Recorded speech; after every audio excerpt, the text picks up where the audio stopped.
Welcome back to Kings of the North. Live, well, it's not live. From Las Vegas, Doug Lesmerises and Bill Landis. Live-ish. We are here in Radio Row.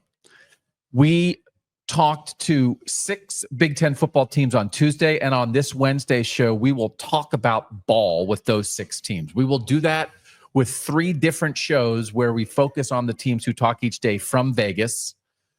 You can catch on Tuesday a show that was up Tuesday afternoon. We went over the Kings of the North preseason poll that we did. We finally discussed it. Of course, we're going to discuss it, right? Sure. Yeah. People need to know what we're thinking.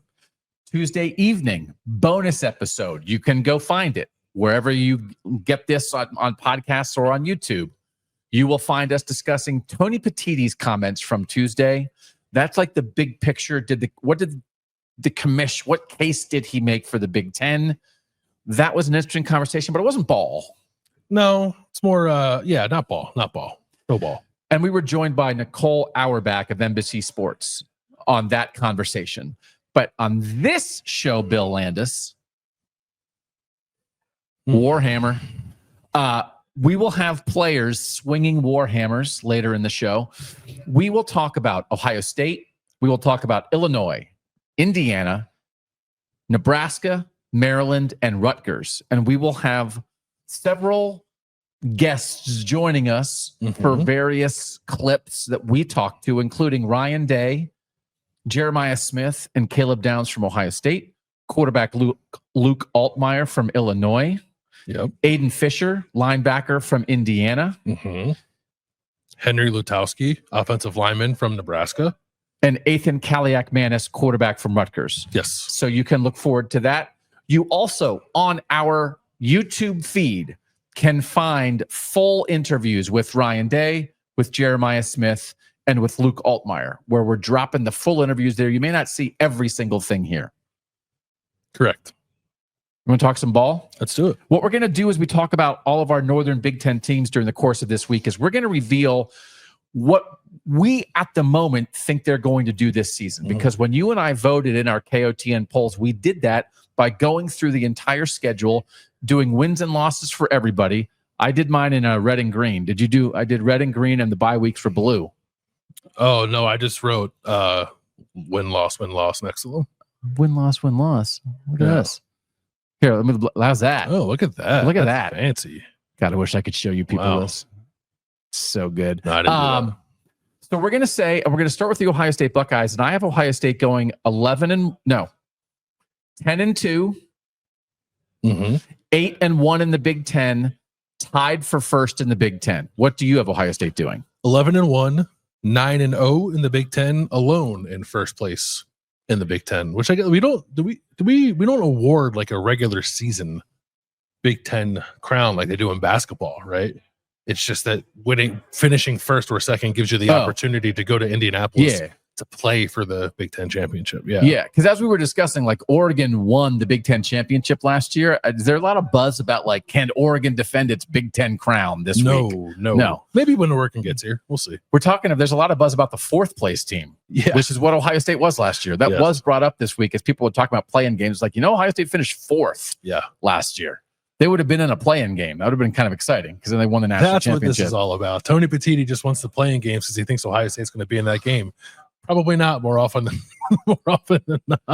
You're probably going to get the Ohio State-Michigan loser in that game, though, which is going to be like to have some energy of they're coming off a loss to their rival. Now they go into a play-in game. Like you can spin that on a TV commercial. Sure. Yeah. All right, let's talk about the Ohio State Buckeyes. We're going to talk about what we talked about with the Buckeyes, but do we both have them losing to Texas? I have them losing that Texas game at the moment. Yeah. I think you look at both teams, both have holes to fill, right? There's, neither one of them has the entirety of their roster back. But my lean is Texas at the moment, like a little more experience at quarterback, that kind of thing. Yeah. It's just a big ask. Yeah. And the history of Ohio State, and I've talked about this kind of a lot over my 20 years being around Ohio State football. They've lost a lot of those games. Someone just came by and threw your water bottles away. Did you catch that? Yeah, that's all right. Yeah, I wasn't going to drink water. Don't worry about it. They lost to USC at home. They lost to Virginia Tech at home. It's not like Ohio State. Lost to Oklahoma at home. They lost to Oklahoma at home. very good Ohio State teams. Mhm. And it's just, do you think we are fully there, even though Ohio State, 4th place Ohio State, 10-2 Ohio State, lost to Michigan, Ohio State, won the national title. Do you think we are still fully there as fans and media discuss things in the preseason that you can say, well, I don't know, I think they're going to go 10-2, but like maybe win the national title, right? That It's not a slam. Like, do we fully realize that? Because even Tony Petitti was sort of talking about the idea that's like, or maybe it was Matt Rhule. I think it was Matt Rhule. I was listening to Matt Rhule. I get Matt Rhule and Tony Petitti mixed up all the time. Similar. Yeah. One of them played linebacker at Penn State and one didn't. Was talking about the idea that like we've always in college football thought about like, oh, you got to be 11-1. But like in the NFL, you lose games all the time. Like, are we fully NFLized with like, hey, you can be awesome, be 10-2, and still get exactly where you want to go? Like in practice, yes, yeah, we're definitely there. In like emotion and the way we digest the sport, I'm not sure. I would encourage people to get to that point because it's not going to change. So that is sort of where we are, which is like for you can do this exercise 2-3 years ago, right? And say like, I think Ohio State's going to lose 2 games, and like you'll get people coming to your house with tiki torches, like right. But now like that's we just saw Ohio State lose 2 games when the national championship. We saw Notre Dame lose to a MAC team and play in the national championship. Like whether you like it or not, the world's different. So yes, we're very much in that place. So I think it's okay to say like, I don't know that Ohio State's going to have it all together to beat Texas, but I think they're probably going to have it all together by the end of the year, make another run at winning a national title. Yeah. That my official prediction is 10-2. And maybe win the national, which is what they were last year. Exactly. So like it is. I think there's still like a gut instinct. So I just think it is a lot. It's just a lot to ask. Now Texas also lost a lot, right? And Ohio State lost a lot. So yeah, Texas is remaking itself in the lines of scrimmage in a pretty significant way. Yes, they're not infallible. Yeah, they're not, but they're good. You worry about Sark having this long to draw up some ball plays, although he's doing it against a defensive coordinator, Matt Patricia, who's new to college football. So how much of an edge might Sark actually have him? I'm not sure. The last time Steve Sarkisian had a little bit of time, well, I guess this is the 2 times ago, the Steve Sarkisian had a little bit of time to gear up for an Ohio State defense. He kind of sliced them and diced them. The second time they faced them, Ohio State fared better. So we'll see what happens this 3rd time. So I think I was saying to you, like Julian Sayin has barely played. Lincoln Kienholz has barely played. One of them will be the starting Ohio State quarterback. We'll talk about that more in a second. Arch Manning hasn't played a ton, but he started a game last year. He had a role last year. He played some. He certainly has played more than the Ohio State quarterback. And I do think might matter in week 1. Yeah, he has some high leverage snaps. Yes, as opposed to none. Julian Sayin has none, and Lincoln Kienholz has them from the Cotton Bowl 2 years ago when he was a true freshman playing behind a patchwork offensive line. Like I don't know how much. I mean, that matters some, maybe, but then Lincoln Kienholz hardly played at all last year. So yeah, no, I think Arch has a little bit of an advantage there. It'll be different for him, like having to go into the shoe. His first start, he hasn't started against a team like Ohio State. So his first start in a game of that magnitude, he'll be feeling some pressure too. He'll be experiencing things for the first time as well. But he has slightly more experience to fall back on than Ohio State's quarterbacks do. Yeah. So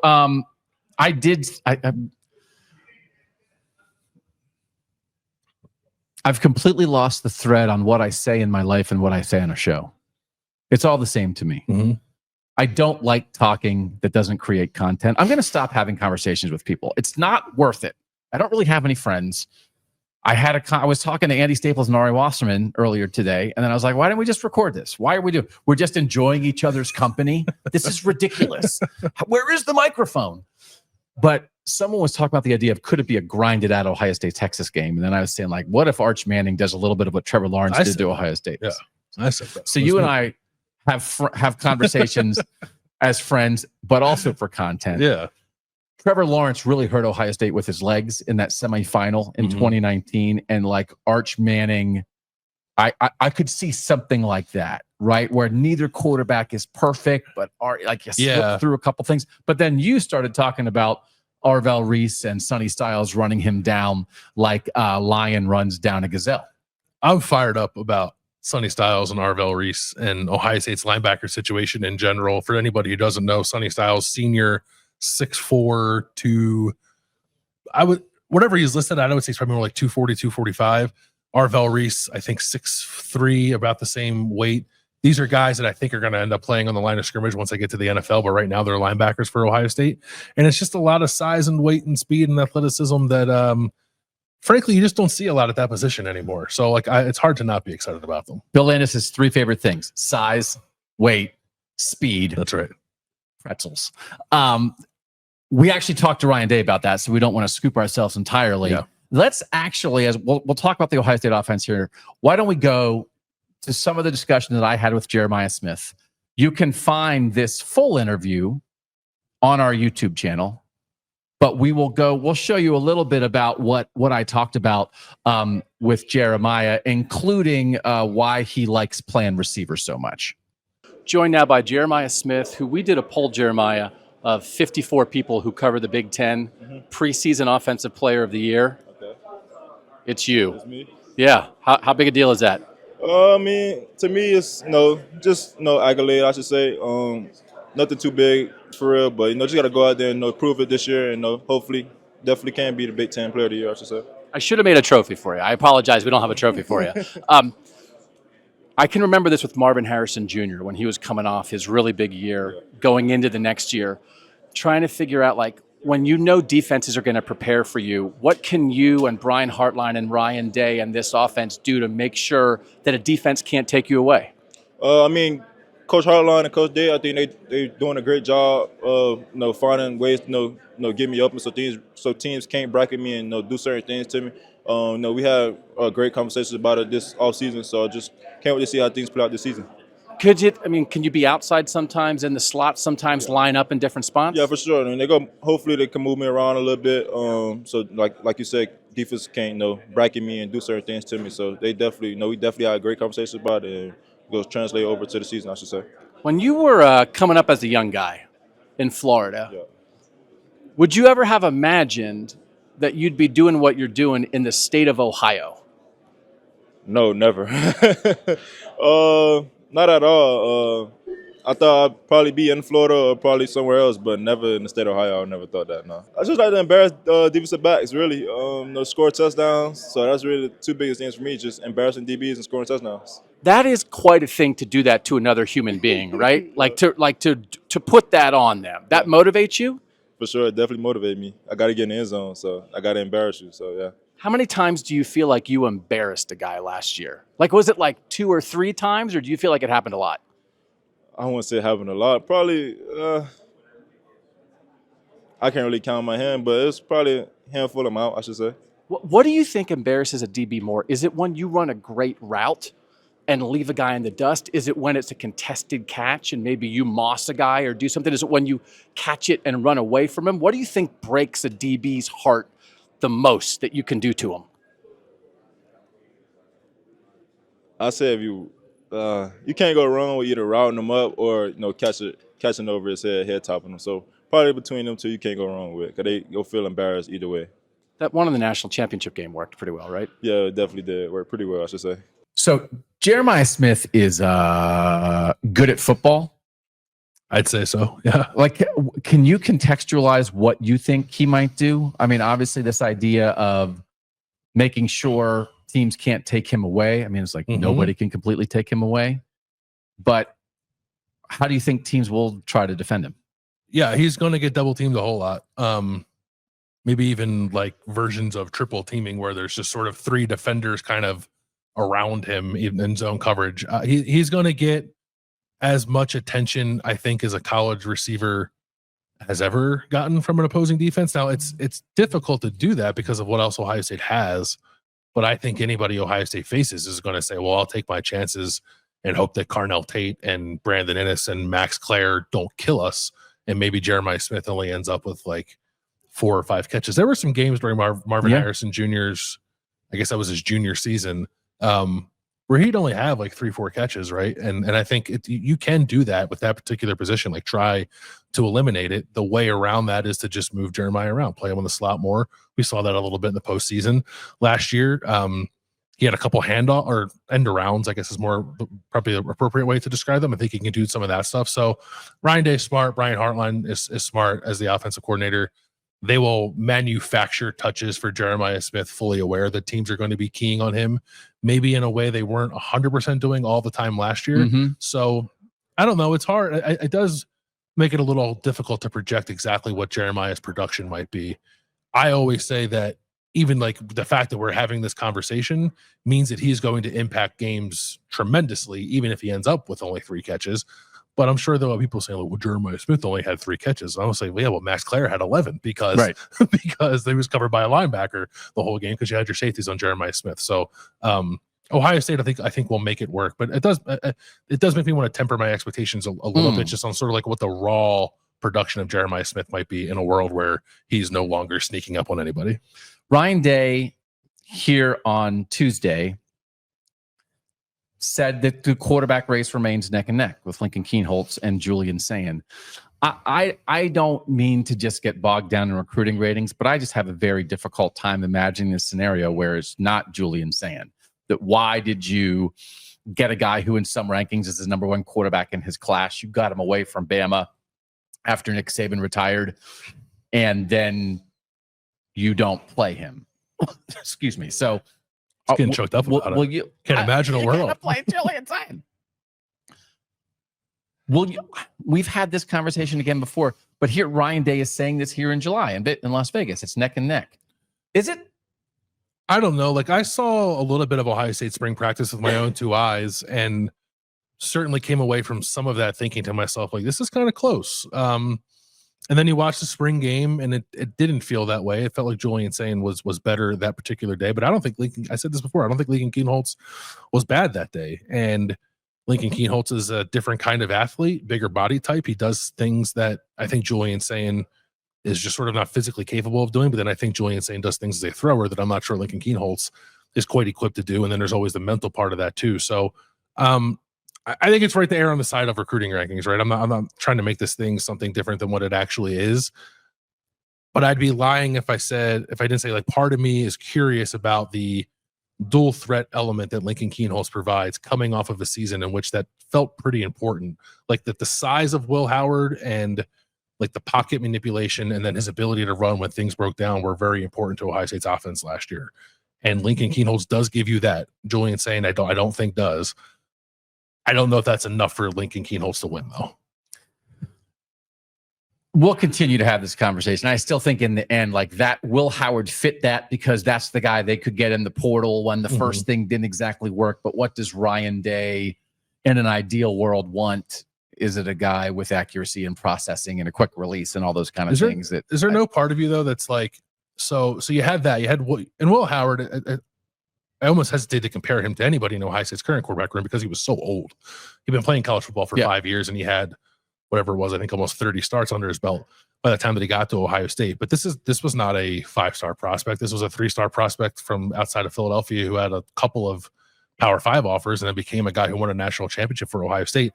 And the last time that Ohio State turned the offense over to a guy with a recruiting pedigree, it was fine, but it ultimately wasn't good enough with Kyle McCord. So like I don't know, that sort of dynamic between the two has pulled me personally back from like, well, it's going to be the 5-star. Of course it is. It probably will still be the 5-star, but I'm a little more open-minded to this playing out differently than what the consensus is. Yeah. I still would just firmly believe that whatever happened with Kyle McCord, who was not bad, but just wasn't, we don't have to relitigate that, is more a blip. And now this will get Ryan Day back toward. But then, by the way, like coming down the pike is a guy who's big and is all the other things with accuracy and processing. And he's from Ohio. And that's why we think Tavian St. Clair is going to be Ohio State starting quarterback against Texas. If we don't actually think that. Offensive line for Ohio State, Ryan Day continues to say like good things about Austin Saraveld. That feels like that was a main part of spring football. Huge part, yeah. And it does feel like for as many guys as they lost, to bring in a guy like Ethan Onyanwa at left tackle, to have a guy like Luke Montgomery back at left guard, to believe in a guy like Joshua Padilla at center, to have Carson Hinsman at center. Carson Hinsman at center, right? Padilla in the mix maybe somewhere. Yeah. But then like options at right guard, and then Saraveld probably going to start at right guard or right tackle the way like he's going to start, right? Doesn't it feel that way? Yeah. That the pieces, do you feel good about those pieces? Yeah, I feel good about those pieces. I thought all those guys on the interior that you mentioned, Montgomery, Hinsman, Tegra Shabola, all grew a lot in the postseason in ways that I think will really set them up for successful 2025 seasons.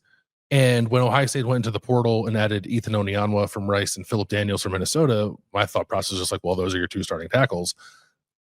I think Sareveld will have something to say about that. I think Onianwa, he'll start at left tackle, but at the moment, when Ohio State starts camp next week, my thought is that Austin Sareveld will be the starting right tackle unless Philip Daniels makes some kind of huge jump. Maybe he's the starting right tackle, Sareveld can start at right guard, or you rotate at right guard. Maybe you rotate through both guard spots with the three of Sareveld, Shabola, and Luke Montgomery. But even like to have that in your mind as a possibility speaks to the depth that Ohio State has on the interior. So I think they're set up pretty well. And it even looks like they put out a photo of Ethan Onianwa the other day where it looked like he's done some stuff to change his body a little bit too. So yeah, I mean, for an offensive line that's going to be maybe working in two transfer starters, I think it's in a pretty good spot. We asked Ryan Day about this. You can see it in the full Ryan Day interview that is available on our YouTube. We're not going to run the full one here. He can make a pretty compelling case of like, yeah, we lost the offensive coordinator and the defensive coordinator, but it's seamless. We're all good. Yeah. And he'd be like, well, yeah. Well, okay then. I don't even know if you needed Chip Kelly and Jim Knowles. Like, what are we talking about? Where are you on the Brian Hartline, never a play caller, but obviously one of the best assistant coaches in college football, that it will be seamless? All good, nothing to see here.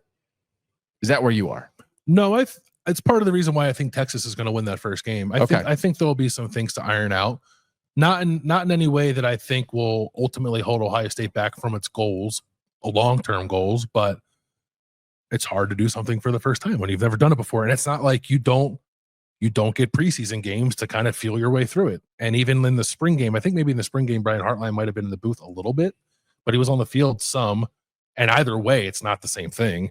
Because you're playing vanilla defenses, you only have so much offense in that particular situation. This will be a totally new experience when he goes out there to call plays against Texas. And for Matt Patricia on the defensive side, he's certainly called defenses before, but not in college, not against some of the stuff that Sark's going to throw at him. So I just think that might be a little too much to overcome against a Texas team that has an offensive and defensive play caller who've been doing this a long time, and Sark and Pete Kwiatkowski. So I think that's an advantage for Texas going into the game, but it's not something that I worry about holding Ohio State back over the course of the season. It's funny, like everybody always in retrospect is like, oh man, when I did that thing for the first time, I didn't know what I was doing. But then when you try to talk in the moment of like, hey, you've never done this before, do you think you'll make some mistakes? And people are like, no, it'll be fine. Well, of course not. You got to project confidence. Yeah. But I mean, I can already envision Brian Hartline 20 years from now, whatever Brian Hartline does with his career, and he'll be like, hey, what was it like? And he'll be like, oh man, I remember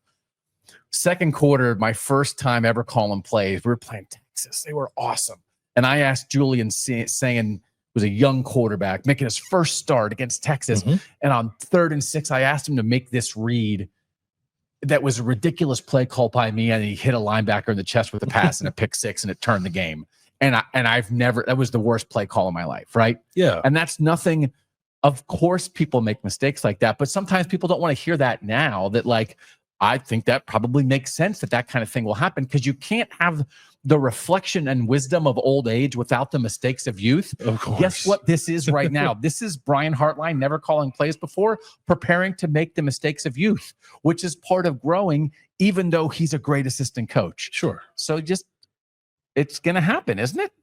Yeah, I would be surprised if it didn't. And certainly, like, Brian Hartline watches this and calls the greatest game anyone's ever called in the opener against Texas, and Ohio State wins. Hits me in the head with a foam 49-13. By all means, like, throw it back. I mean, I'm not saying he is incapable of doing so. I'm just trying to be like realistic about what the situation is. It's a heck of a first test for a first time play caller. Yeah. And Pete Kwiatkowski is pretty good. He's very good. Texas defensive coordinator. All right, let's get to Ryan Day. He was generous enough to give us some time. Again, you can see the full interview on our YouTube channel, but we did talk to Ryan Day specifically about Jeremiah Smith and Bill got fired up about linebackers. Marvin Harrison Jr. was here. I can remember the talk like in the offseason after his huge sophomore year. What are you going to do with that guy as a junior? Move him around the field. Defenses are going to key on him. With Jeremiah Smith, what he did as a true freshman, what is it like to plan to make sure you're able to maximize him? You also have Max Clare and Carnell Tate and a run game, knowing that defenses are right. You have to anticipate that they're going to say, we got to stop Jeremiah Smith. Yeah. Somebody asked me on a vacation this offseason, they said, when coaches come in, they have to write down their favorite play and draw it up and go through the details of it all. And I just wrote, throw the ball to number 4. And I just handed it to him like that. That's my number 1 play. And it's so funny because you talk about 3rd and 11 against Notre Dame. Like so many people were like, just throw the ball to Jeremiah. It's not that easy, as you know. But when we can find him the one-on-one situations, we have to take advantage of that. We know that. But we also have to be creative because we know that teams aren't just going to sit there and say, here's one-on-one coverage and just allow that to happen. So we do have experience doing that, but there has to be balance.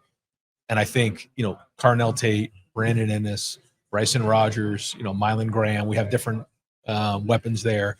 Our running backs have to be weapons out of the backfield, as you saw with Trey and Quinshawn last year. But I'm hoping that one of the big weapons that we can have this year is a tight end. And I think that room is really taking a step forward. So having balance is important. Do you wear the national title ring? No, you don't have it on? No. Just too big. Okay. It's like a trophy. Yeah. Just people can look at it. It's art. Yeah. It's art. No, that's good. I want to ask you one more just about the other side of the ball quickly, because we saw Sonny Styles walking down the hallway here. I don't know that you see many teams that have 2 off-ball linebackers that are built like Sonny Styles and Arvell Reese. Usually those teams will put them on the line of scrimmage. You're lucky if you even have one of them. You have 2 6'4", 240 guys who can really run and are super athletic. What does that do for your defense in terms of versatility, in terms of putting those guys in different spots? It puts a smile on Matt Patricia's face. I can tell you that. James has done a really good job with that room, and I think Peyton Pierce has had a tremendous offseason. You're going to see him play a lot. Riley Pettijohn, TJ Alford. You start to see some of these guys really taking a step forward. So I'm excited about that group, and it gives us versatility to answer your question. Mm-hmm. There's a lot of things you can do with body types like that, and they can cover a lot of ground. They're rangy, and when you can rush, blitz, cover man-to-man, cover in zone, diagnose plays, run sideline to sideline, and then run and be physical and diagnose plays quickly, then you become real value to the defense. And I think we have a chance to be really, really good at linebacker this year. All right, so Ryan Day has a handle on this, eh? I think so. Listen, when you finally climb the mountain and win the national title, it's going to imbue you with a lot of confidence in various ways. And I think he sort of carried that all off season. So anything that even rises to the level of like, well, how are you going to figure this out? How are you going to figure this out? He's like, we got it. We're good. So, we'll see. But yeah, he definitely feels like he has a handle on it. And he had mentioned this before, and I thought it was certainly clarifying for me a little bit, but like the Matt Patricia hire, as he said with just now, one of those ideas was I want to keep all the other defensive assistant coaches. I like Tim Walton. I like Larry Johnson. I like James Laurinaitis.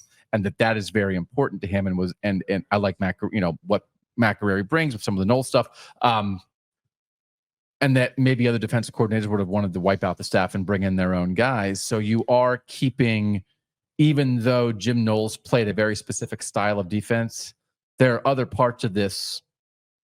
I think especially again, they have some very experienced and very good assistant coaches that he was interested in keeping, and that makes sense, I guess, right? Those other defensive assistants are pretty good. I mean, I'd feel probably a lot different about what I think Ohio State's defense will be this year if they were turning over all their assistants or a couple of the assistants, including the coordinator. So having that continuity, I think, is really important, especially like Matt Guerrieri being able to kind of bridge the gap between Knowles and Patricia, because you hear it a lot from Ohio State, like, we're not going to change much. I also think they're like kind of keeping it close to the vest when they say that. I am expecting them to look a little different defensively this year, but no, it was a good staff last year to keep like most of the underling is like a pejorative. I don't mean it that way. The guys who were under the coordinators mostly intact, I think, is what's going to help Ohio State kind of stay on track. And I do wonder, they obviously had a lot of very experienced, really good defensive players last year, but I think you could maybe go through spot by spot and almost kind of, I think maybe everywhere except the defensive line. So this is like, you're already drooling over the linebackers, but even in the secondary, some and be like, okay, well, those guys were good, but I think these guys can be as good, right? And that is it possible that this defense will not have that much of a drop off? Actually, I think it's possible that will be maybe almost entirely determined by the defensive line. But when you look at even that, like if you look at edge, right, there's natural succession there with like Kenyatta Jackson and Caden Curry going into their 4th year, just kind of waiting around. There's natural succession, I think, at cornerback with Jermaine Matthews taking over for Denzel Burke, at safety with either Jalen McClain or Malik Harford or some combination of the both taking over for Lathan Ransom. Not to say that, like, filling the shoes of any of those guys is easy because they're all very good players, but there's a reason why you didn't see Ohio State run to the portal to fill every defensive starter's job it was leaving from last year, because they feel like they do a good job of having guys ready, like in that pipeline. I think especially in the secondary. And we'll have to see if the same thing's true on the D-line. And if it is, I think the defense will be very good. So we'll finish our Ohio State segment with this. Ryan Day said this on Tuesday, that if the Big Ten, if the new playoff system does have automatic qualifiers, he would like to see Ohio State continue to play a major non-conference game like this Texas game. But if not, if we are in a 5+11 world where you're fighting for at-large bids, he would not be in favor of that. Yep. And for instance, there is that Alabama series out there in a couple years that we were so excited when Ohio State and Alabama scheduled each other. Ohio State and Georgia have each other scheduled in the 2030s. It's basically confirming, again, Tony Petitti talked about this. It does make me, it feels like it's the Big Ten throwing more on the fire of like, if you don't, all right, if we're not doing automatic qualifiers, then like the whole non-conference season is going to stink, which is, I think, just like terrible for fans. And Ohio State has traditionally just always done that. Always played a good non-conference More game. often than not, They're yeah. one-offs here, but probably at least 8 out of 10 years. Like it is usually their plan, and maybe something gets canceled or whatever. I hate hearing that. It feels strategic a little bit. But it's just a reminder, is that really where we are with the reality that if we are doing 11 at-large spots for the playoff, it will be a race to the bottom to find your easiest non-conference schedule, because we did not talk about this much specifically, I think, on the Tuesday night show with when talking about Tony Petitti. But just the idea of what do you get by winning a good non-conference game, as opposed to how much are you hurt by losing that non-conference game to a good opponent. And I think certainly the way the Big Ten's talking about it is they much more feel like you get burned and hurt more by the loss than you get helped by the win. So what's the point? Now, the point is playing great games are cool and fans like it, but I think it's an unfortunate reality of where we are. And I'm very curious. I don't know how it's going to work out. Is it just like Ryan Day towing the company line and throwing stuff out there because they want to get the automatic qualifiers, which I'm not sure they're going to get them.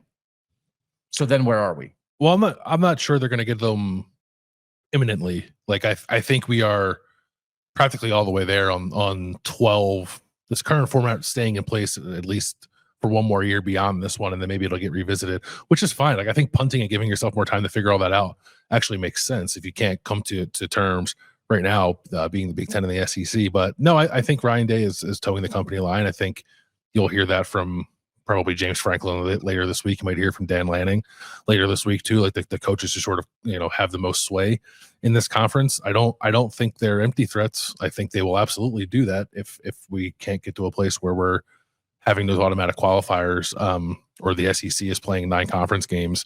So I would hate for that to be the case, but it would be understandable, I guess, even if it sucked for people who like watching good college football games. And you're stuck. Like the point of playing like a Texas in week 1 is like, yes, it's a banger of a game. It's going to do great numbers. You're going to make a ton of money if you're the home team. But like you get to learn about yourself in that game, right? Like there's a even if you lose, there's sort of like a greater good you can strive for there. We're like, okay, we figured this and this out about ourselves, and now we can apply in November when we're playing another game of this magnitude, or like another team of this quality, or whether October, November, December, January, whatever that might be. We're just going to be in a world where it's all about stacking wins, because it's back to being like a full-on beauty pageant again. It's like, oh, they have 11. I don't care who the 11 we're against. You played Delaware, cool. We're going to put you in because you have 11. Like I would hate for the sport to get back to that. I really hope that doesn't happen. Yeah, but also I don't even like it the way they talk about the automatic qualifier stuff. And Dave was sort of, I think, talking about this because they sort of think, well, then the non-conference is almost like preseason. Like it doesn't matter. He's referred to that there have been years under Ryan Day, like his first year as head coach, they played FAU, Cincinnati, and Oregon State. Like a Cincinnati that was not yet Cincinnati, like was not ready to compete with Ohio State. And it's like that felt like preseason. That felt like a ramp up. Last year's non-conference slate felt like a little bit of just like, we're going to go through the paces and stay healthy and try to build a little momentum. But like, we know we're not and we learning a whole lot. We didn't talk about Ohio State for the first month of the season on our shows. Yeah. Because there's nothing to to talk about. Yeah. But like that idea, the idea that it's either we're not going to play them, but the only way we're going to play a cool non-conference opponent is if it doesn't matter.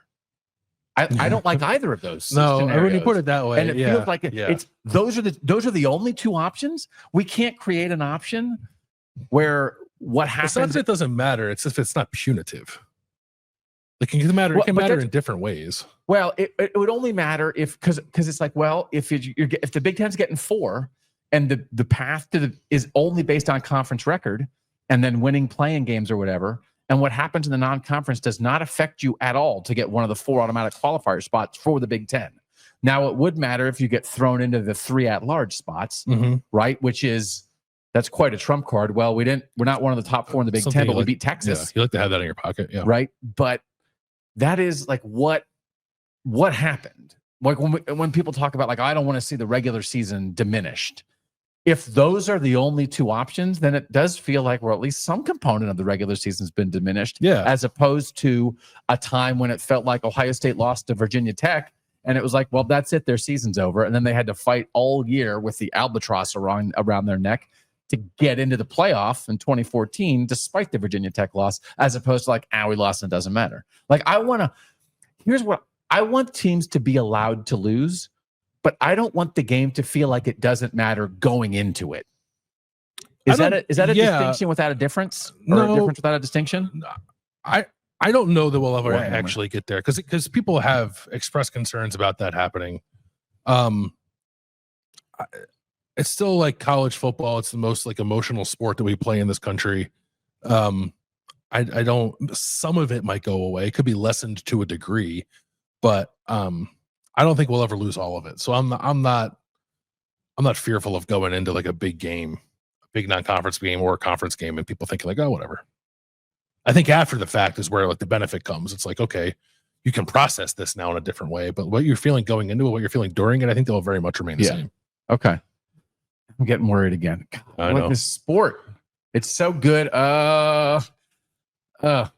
Okay, I'm trying to be calm. This is what's, again, we talked about the other day. Someone said it's weird to listen to the 25-year winner. You guys really should watch it and listen to it and not hear Manic Doug. And I'm trying to be calm, but now I'm getting manic. I want to swing the Warhammer. I can feel it. My God, right in my body. If you like sit there just with your hand open, does it come to you like Thor? Keep scheduling good non-conference games. Come here, Warhammer. It's the Warhammer of non-conference scheduling. All right, we're going to take a break. I do get emotional about this. We gotta run Caleb Downs before we take a break. Caleb Downs is good. Do the show without me. I can't. I'm out of it. Caleb Downs is the best defensive player in the Big Ten. This show includes the preseason offensive player of the year and the preseason defensive player of the year. And you spoke with Caleb Downs about several things, including Matt Patricia. About Matt Patricia and about some of the holes they need to fill in the secondary. All right, we're going to listen to Caleb Downs, and then we will take a quick break and move on to Illinois and Indiana on Kings of the North. You guys bring in Matt Patricia as your new defensive coordinator. What was it like going through spring ball with him, and what are you excited about in terms of what he might be able to bring to the defense? It was great to learn from him. I mean, he's played in so many different type of systems, and he's been the coach of so many high-level games. So it's just great to hear from him and try to learn from what he talks about. In terms of the defense, I feel like he really can't change that much at the end of the day. We have an elite team and elite defenders, so I feel like a lot of carryover would be the best thing in terms of putting us in the best position to play fast and win. So I feel like we'll be good. In your secondary, you lose some pretty important guys, right? You lose Lathan Ransom, you lose Jordan Hancock, you lose Denzel Burke, among the players who started last year. And if we all assume Jermaine Matthews is going to step up and play that Denzel Burke spot at the nickel position and then the safety position opposite of you, what have you seen this offseason that has you encouraged? I feel like our two younger safeties, our two safeties, Malik and Jalen have played at a really high level this spring, and in the summer, I feel like both of them have gotten better at the things that they wanted to get better at. Mhm. So I'm really excited for them, and I'm going to be really eager to watch them in the fall camp. So I'm excited to see that. Lorenzo Styles has made a lot of strides this offseason, and I feel like he's gonna play really well when he has a chance to. And then we have a couple younger guys that will have the ability to step up, like Bryce West, Aaron Scott, Devin Sanchez. So I feel like we have all the pieces that we need to play. So yeah. Back on Kings of the North, 25-year winter. We can't promote it enough, Bill. We're proud of it, aren't we? We are proud of it. Yeah, I'm excited for people to see episode 2 on Friday. Yeah. So Or it's here episode 2, not see. audio only content, but it is available on the YouTube channel. You can just turn it on and then walk away. Also available in all the podcast feeds. Again, it's about the 25-year period between 1998 and 2022, where the North only won 2 national titles and the South won 22. How that happened, why it happened. Part 1's kind of like the intro that dropped on Monday. Part 2 about coaching, including how Nick Saban and Urban Meyer got away from the North, and including a pretty large Bret Bielema segment.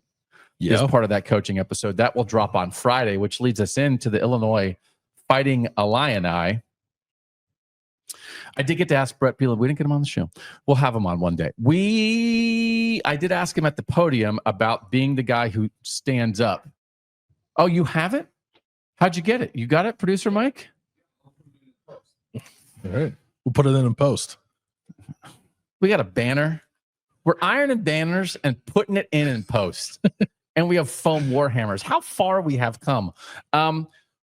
So this is part of Bielema has ascended to this throne. Is Bret Bielema the number 1 defender of Northern ball? Yes. Okay. Yeah. So Mike's going to drop it in post right now. Do you have me? Does it include me standing up and saying Doug Lesmerises, Kings of the North? My God, spreading the word of the people. We'll go to that now, and it's a long answer. It is a long answer, but I think it's very emblematic of Bret Bielema. He started talking about Jim Tressel and Lloyd Carr, and then pulling him aside, and it was like, this frickin' guy. Could we love him more? Bret Bielema right now. Doug Lesmerises, Kings of the North. Bret, at times on social media, you have stood up for your program, stood up for the Big Ten, pushed back against some SEC narratives at times. The Big Ten has to win on the football field. Do you feel the Big Ten also needs to fight that perception battle at times, and why are you maybe the right guy to do it? I'm not the right guy to do it. I may do it. My wife will tell you she gives me a couple slow your roll deals once in a while when I'll get going. But I would tell you this. I learned early in life, right? If you don't stand up for yourself, no one else will. So sometimes that's a little bit driven on what I believe in. But I would tell you, I stand here as a head coach that has been very fortunate. I was an assistant coach. I played and coached under Hayden Fry. I worked for Kirk Ferentz. I worked for Bill Snyder. I worked for Barry Alvarez. I worked for Bill Belichick.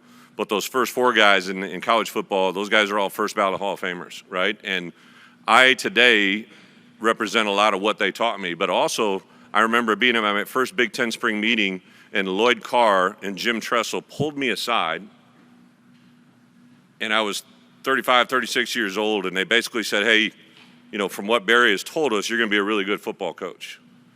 You're at an age right now that as you move forward in your career, you're going to have to be a voice for this game when we need it the most.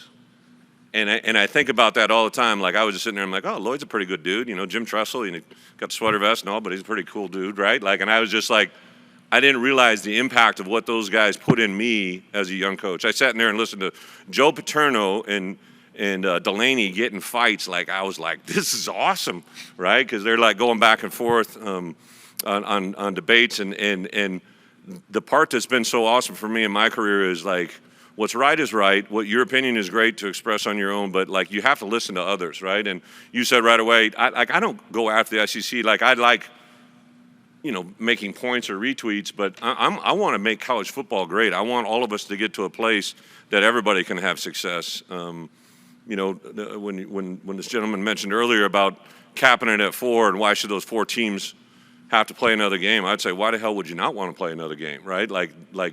Keep everybody going in the right direction. College football is at a world where the depth that you can acquire and attain, however you want to do it. You know, some people believe in if you pay somebody a lot of money, they're going to play really well. I don't believe that's the case. I think kids play well when they've been coached, developed, and treated the right way. They'll make their money when they make their money. So it's just I know that I get labeled at that a little bit, but I would tell you there's several coaches in the SEC that I consider very great friends. Mark Stoops and I, we used to share a hotel together in spring recruiting when we both made $50,000.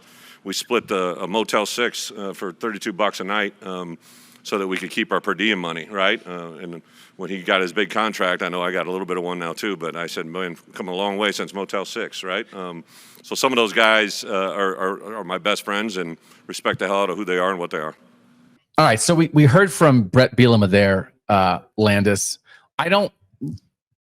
Is the SEC seeing Illinois being predicted to finish 4th in our KOTN preseason poll? I'm sure word has gotten down to the South that I have predicted Illinois to go 11-1 in the Big Ten and tie for first place, 8-1 in conference play. Are they waiting for that guy to fail because he shoved Shane Beamer in a trash can? Yeah, because he went to the SEC and didn't succeed there, because he put Shane Beamer in a trash can, because he chirped at Lane Kiffin. He's probably viewed as an enemy from the South, I would think. The same way we would view any coach who did similar things but flip the roles in the South. We would view him the exact same way. That's why we love Bret Bielema. So, I like that he's doing it. I like that he's expressing that confidence in his own team and in his own conference, because someone has to do it. Yeah. So, by the way, I don't have Illinois doing as well as you. So I have Illinois 11-1. What do you have Illinois at? 8-4, 6-3, and probably not part of the playoff conversation. So does that? Why? Mine includes a win over Ohio State, and I didn't get into that in the Ohio State section, but I've mentioned it briefly that Ohio State, just between its 2 byes, has a 4-game stretch, 3 of them on the road: at Washington, home Minnesota, at Illinois, at Wisconsin. If you just think they aren't going to have a perfect type of season and maybe lose to Texas and then just roll, which is what you think, and that's not unreasonable to think that. If you think it won't go perfectly, and the one thing Ryan Day hasn't done is like lose a game he's not supposed to lose. This would be like a little bit of that, right? That even going to Illinois, even if Illinois is undefeated, Ohio State's going to be like a 10-point favorite at least in that game. Yeah. So then to go lose a game like that, oh no, this has never happened. Well, is Ryan Day going to go through his whole career and never lose a game he's not supposed to lose? Now, they did lose to Michigan last year. People might, just as a reminder, they were favored in that game. Yeah. So what? Is it that Illinois won't be as good? Is it that their schedule they can be very good and still go 8-4? How did you get to 8-4? Yeah, I think they could be good and still go to 8-4. So my 8-4 includes I like Duke, and I know they're not part of our gang here, but I like Duke. I think Illinois is going to lose that game at Duke in the second game of the season. So that's a loss. I have them losing at Indiana, like a huge swing game. We can talk about that more.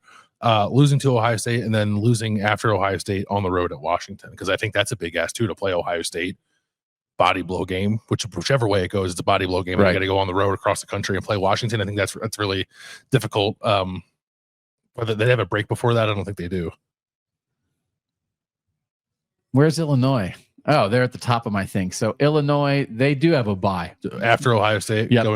I mean, even still, I don't think my logic changes much there, because I think Washington's good too. That's my loss for Illinois. Yeah, Illinois is 11-1 with a loss at Washington. I think Washington's going to be good and a tough place to play this year. So that's the 4th loss for me. I think it's a team that has a ton of talent. If it answers, because you even expressed this too. I was actually, because when we did the KOT and showdown, my vibe that I got from you was that you came away from that feeling maybe slightly less confident in Illinois' ability to do it, and then you picked them to win every game but one and beat Ohio State. So that's a little flip, I guess. It's okay. We won't hold you to that. I think there's questions on defense about like being really able to take that next step, like that borderline like championship sort of step, right? And then like they played a lot of close games last year. They did, including one against Purdue, who stunk. So like there's some like close game breaks that I wonder, like maybe they don't go Illinois' way this year. That gets them to like a very good 8-4, maybe a very good 9-3, but perhaps on the outside looking in of that, can we actually get into the playoff field conversation? Let's drill down a little bit on Illinois before we talk about this Illinois-Indiana game. Defensively, again, you guys watch the breakdowns. You know a lot of this stuff by now. James Thompson, Gabe Akis, like they're going to be able to get after the quarterback a little bit up front. We think the secondary is very good, headlined by Xavier Scott.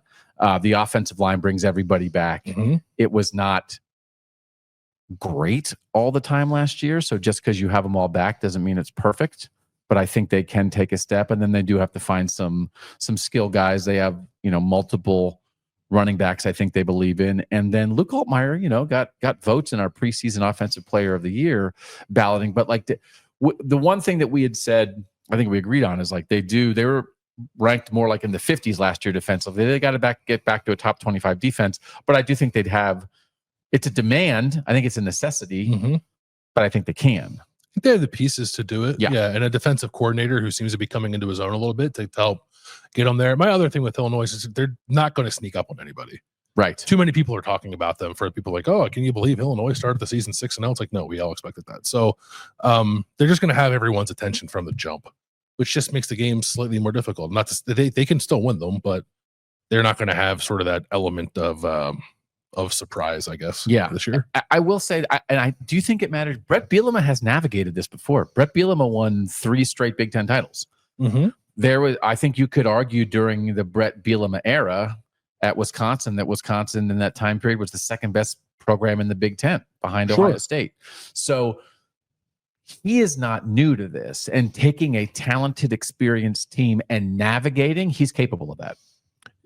Very much so. And probably does not get discussed enough when we're talking about what Illinois might be able to be this year. You usually just hear like, oh, they have so much back and they were good last year. Of course they're going to be good again this year. It's like, no, they have.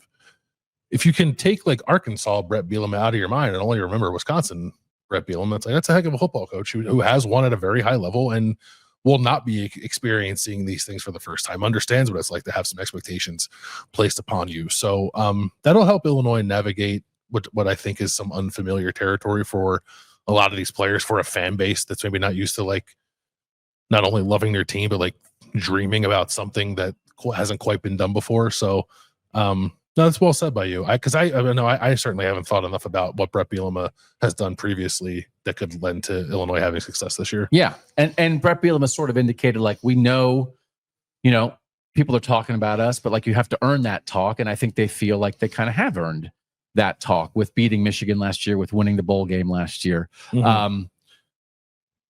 Let's talk about the offense, but let's do that first by going to Luke Altmyer, the quarterback, who did join us here on the set of KOTN in Vegas.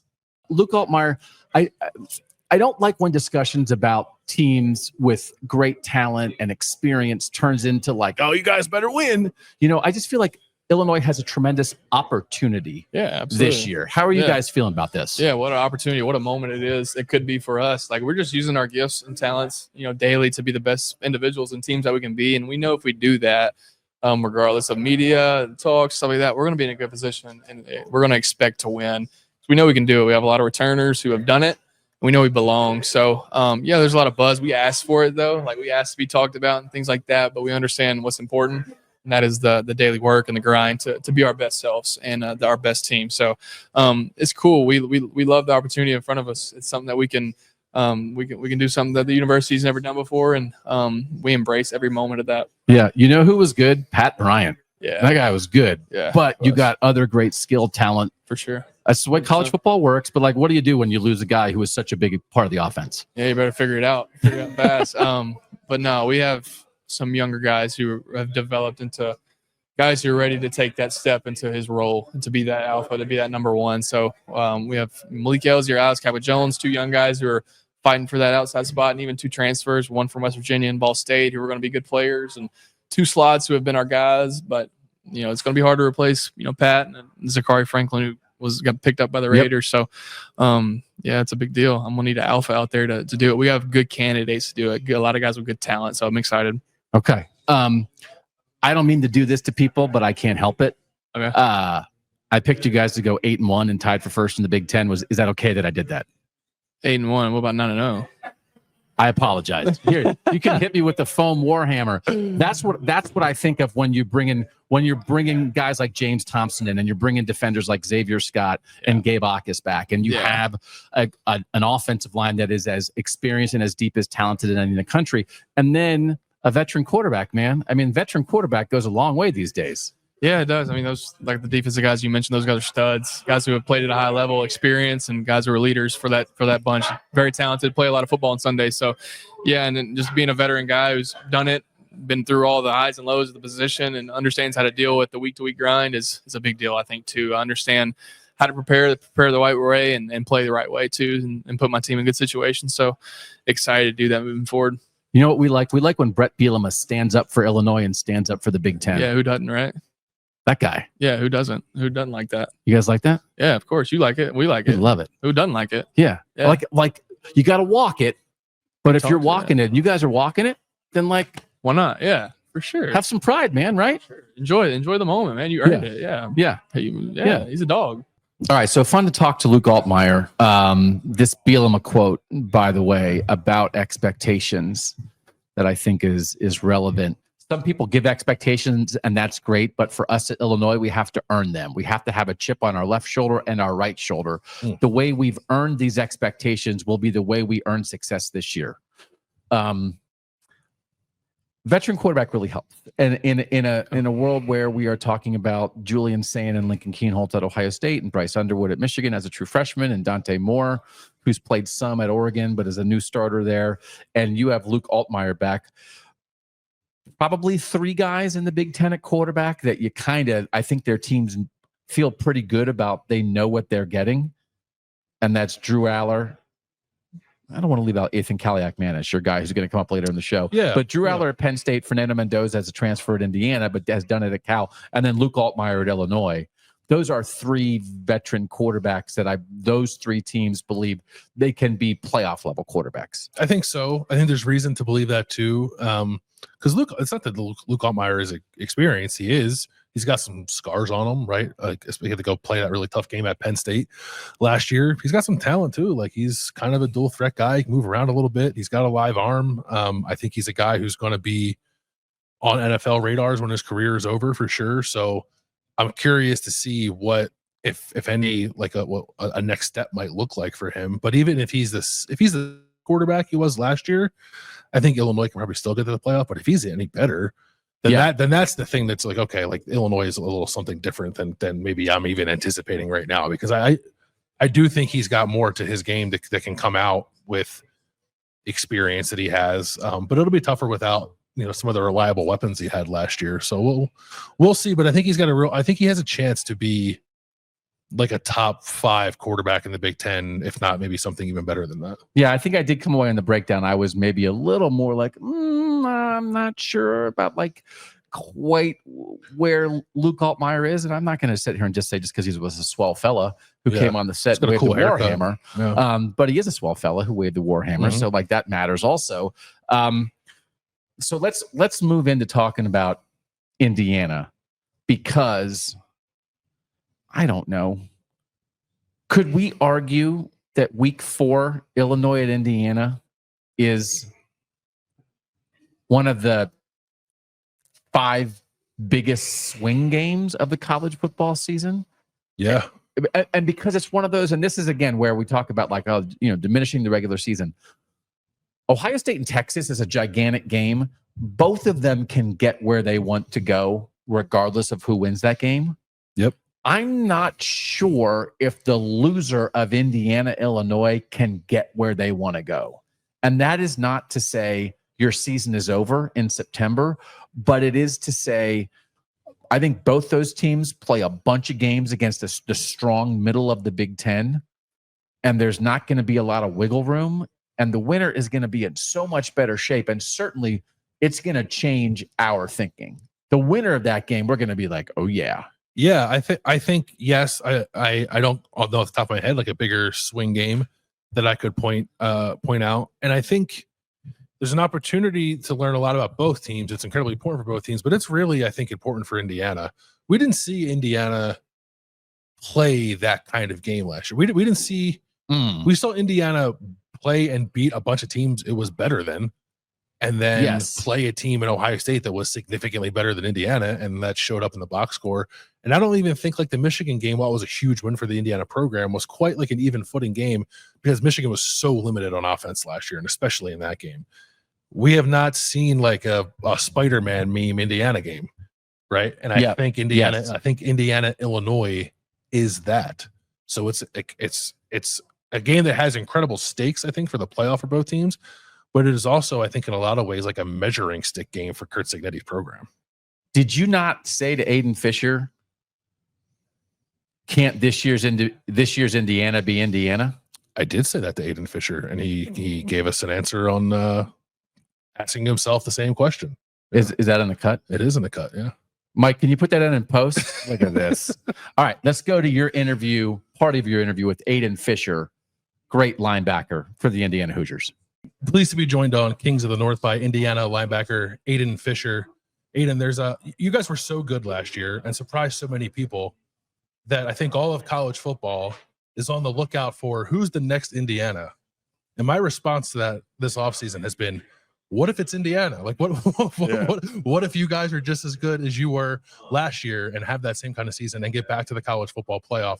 How much is that on your guys' mind, kind of building off of what you did last year the right way? Yeah, I mean, that's just the standard. So when you think about like, who's going to be the next Indiana, you go look back at what we did.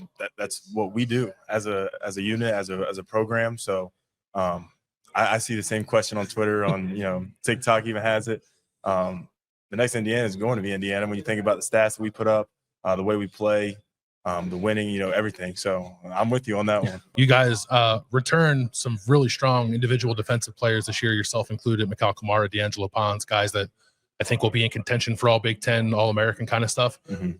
Who's someone who maybe didn't get a lot of run last year, or maybe someone new who's joined the program this offseason on the defensive side that you think might surprise some people this year?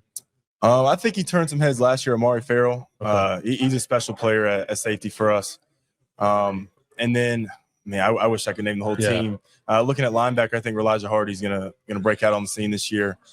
Just seeing the way he's developed and he's growing this offseason.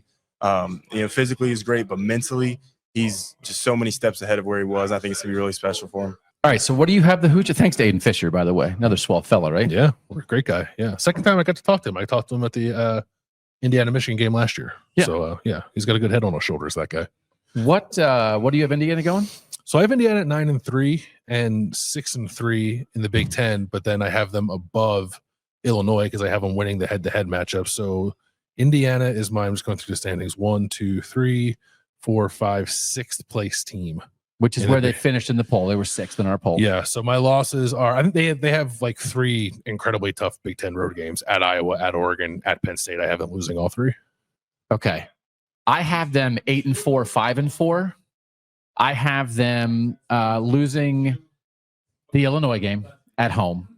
I have them losing at Oregon. I have them losing at Penn State. I have them actually winning the Iowa game. And then when I do this, I just like to pick games that you wouldn't expect. I have them losing at Wisconsin, which if people think like Wisconsin's not going to have a pulse by that point. But to me, that is Wisconsin's 3rd to last game of the regular season. And that is like right at the edge of, is Luke Fickell going to be the coach next year? Yep. And I'm calling a little bit of like, hey, we're playing a playoff team at home. Can Camp Randall get up to save Luke Fickell's job? I can see that. Maybe you wouldn't expect it, but like again, do I think Indiana is better than Wisconsin? Yeah, I think they're better than Wisconsin. So that got them to 8-4 and 5-4. And the thing that I've been saying is I think they can be almost as good as last year. But when they are playing a good Illinois team, they're playing at Penn State and at Oregon. They have to go at Iowa, and the middle of the Big Ten is going to be good. They have some easier games. Purdue, UCLA, Maryland's a little bit easier. They do have Michigan State, but and their non-conference is easy. So they probably have like 6 wins you'd feel really good about. Yes. But that's just the reality of how things work. I think 11-1 Indiana last year and 8-4 or 9-3 Indiana this year could be very similar. And so we're not saying, Indiana's going to take a step back. The schedule's tougher. Yeah, it's just a harder path. I actually think, I don't know, I think maybe Indiana could be better. And still, if you think Fernando Mendoza is better than Curtis Rourke, I think Fernando Mendoza, at the very least, is a higher ceiling than Curtis Rourke. Yeah. Elijah Surratt is back at receiver. I think what's around him is still pretty good at that position. Running back, we'll have to see that maybe not quite as good at running back. And they did a nice job in the portal on the O-line to help patch some of those holes. Mikal Kamara's back, Aiden Fisher's back, D'Angelo Ponce's back, Amari Farrell's back on defense. Like those are 4 real dudes. They have like a border, like a potential first team All Big Ten guy at every level. Every level, yeah. And again, like they have to hit on transfers again, but they did a nice job with it last year. I think they could do it. It'll depend on some of these defensive line transfers hitting in a similar way to last year, but I think there's an opportunity for Indiana to be a better football team with a worse record. Maybe even like a significantly worse record. Yeah. Which again, and now I think I can almost hear the SEC people screaming from down there. Well, if they're going to finally play a decent schedule and go 8-4, 9-3, they never should have been in the playoff last year, right? Just like the SEC teams have played a decent schedule and went 9-3. Yeah. So, but you can't play. I think you can. You should reward stronger schedules, but you also can't what if yourself to death. Yeah. And then in the end, the players don't determine the schedule. Once it's put out there, they can only play who they play. And the thing we can't remember is Indiana dominated people. And the thing we can't forget, Indiana dominated people last year. And if they weren't that dominant, I think that's the other thing we keep talking about. Well, it was 9-3 versus 11-1. It was 9-3, like iffy, weird. What's wrong with you? 9-3 versus dominant 11-1. Yeah. And that if they were escaping, like Illinois escaped a bunch of times last year. Indiana didn't escape anybody. If they weren't dominant, maybe they wouldn't have even been there at 11-1. I don't think they would have. I would have been a far lengthier conversation between those teams and the SEC if Indiana didn't just railroad every bad Big Ten team they played, but they did. Like that's because they're good. Yeah. Now we're relitigating Indiana's playoff spot last year that they certainly earned. This also did Illinois and Indiana did not play last year, right? No. How seismic is the stuff talking collision between Curt Cignetti and Bret Bielema? Because Bret Bielema is the defender of the North, but Curt Cignetti is the number 1 stuff talker in the Big Ten. Yeah. Bret Bielema might be 2, but Bret Bielema like stands up for his program. Curt Cignetti like attacks him. Yes. Can we break down the specifics of how Curt Cignetti and Bret Bielema talk smack differently? I think Bret Bielema can be a little more like calculated and like what's the right word for it? Subdued maybe. And Curt Cignetti just goes right at you. Like there's no pretense. Like he's just going to tell you what he thinks. Yeah. In the most like explicit terms possible and the shortest pathway to get his point across too. They're a little different in that way. Like Curt Cignetti is not going to give you as long as of an answer to that question you asked Bret Bielema. Yeah. At the press conference, right?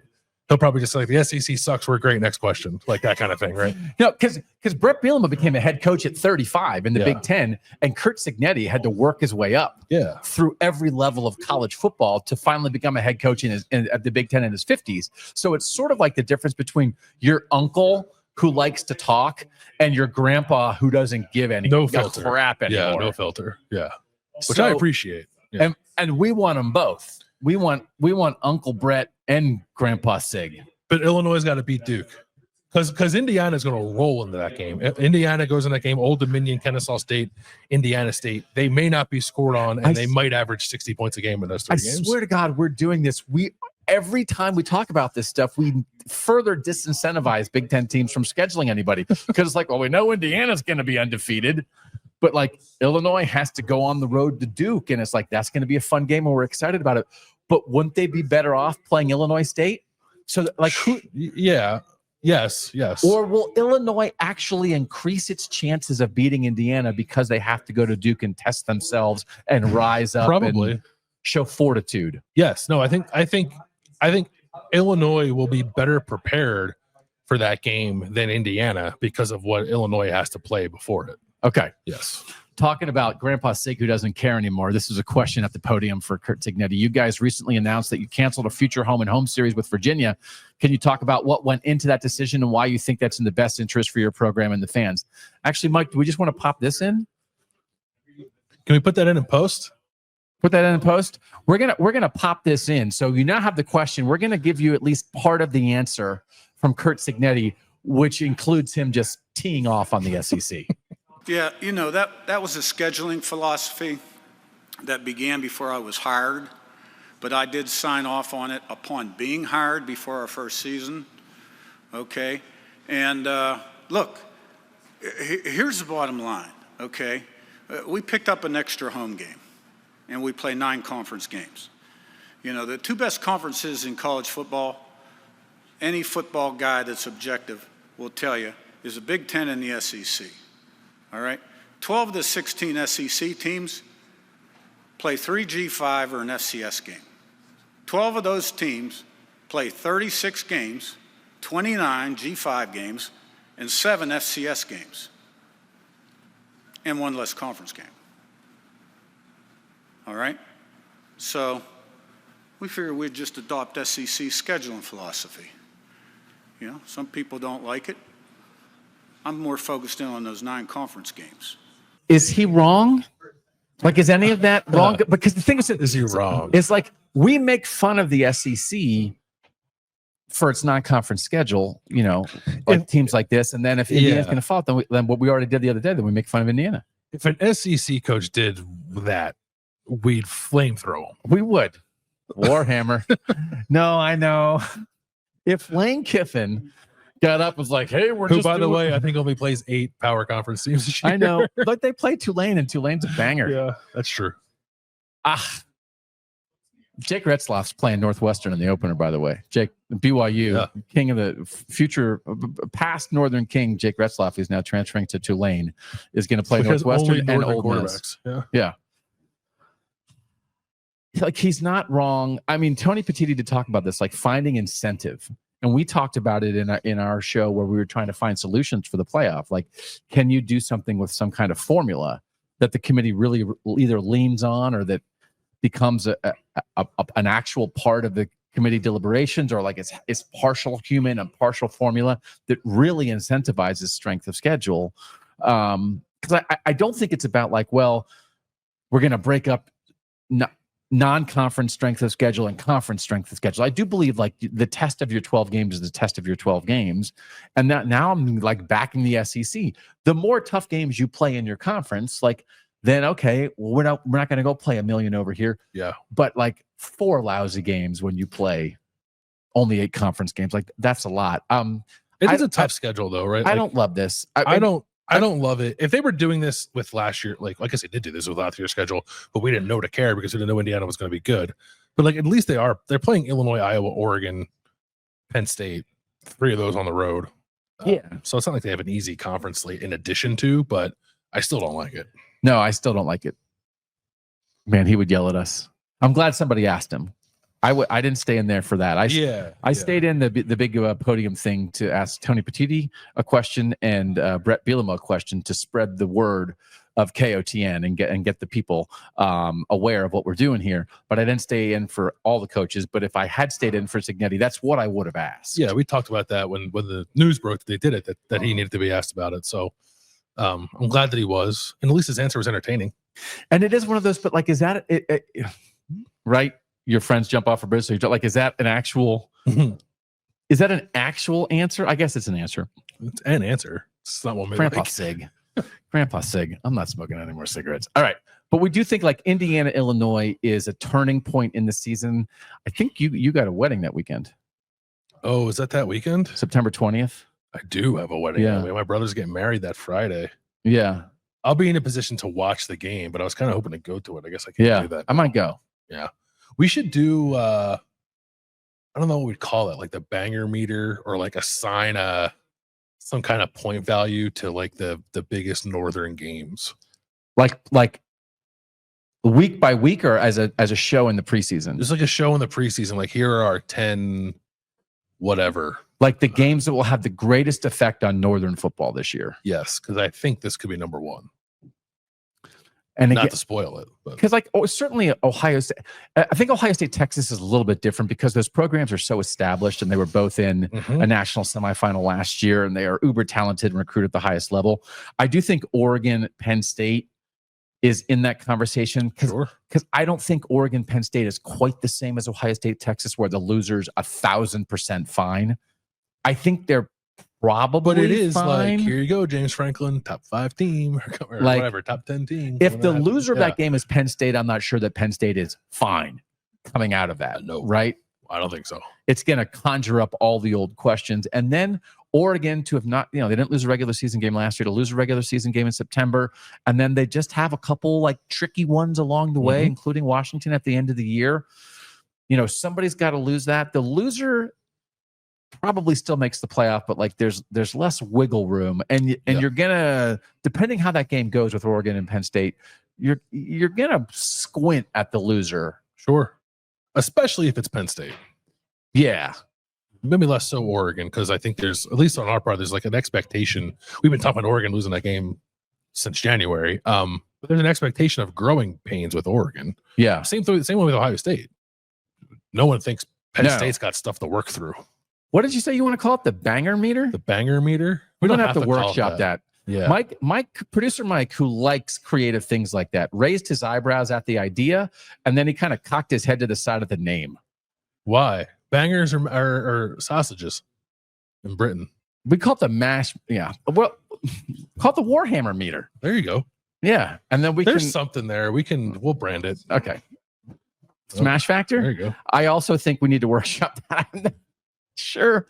Smash Factor is No. We're going to stop talking now. Yeah. Quick break. When we come back, we're going to wrap it up with the 3 other teams who spoke here in Vegas on Tuesday. That's Nebraska, that's Maryland, and that's Rutgers, and that's next on Kings of the North. Back on Kings of the North, continuing to remind you of the 25-year winter, audio only in your YouTube feeds, in your podcast feeds. Episode 1 dropped on Monday. Episode 2 will arrive on Friday. Nebraska, Matt Rhule is here. Dylan Raiola is here. Dylan Raiola, during the course of the day, said that like the bar at Nebraska deserves to be like at the national championship level. This is, I don't know what you want to name this meter, Landis. Nebraska's so important to Cornometer. The cornometers, the cramometer and the cornometer. They're so important to Northern college football. Indiana was a tremendous story last year for the Big Ten, for the North, for Hoosiers fans. If Nebraska does that, if Nebraska is the Big Ten team this year that takes the conference by storm, that is in the thick of the playoff race the entire year, that is winning big games, it is through the roof and a game changer for the Big Ten. It's funny. Oh, okay, now I'm getting fired up. All right. Right? We thought USC was going to be a particular kind of thing when it came to the Big Ten. And it turns out, no, it's Oregon. And now it's sort of like, oh, well, what if USC rises back to that level this year? And we're not going to talk about USC because they have a beach.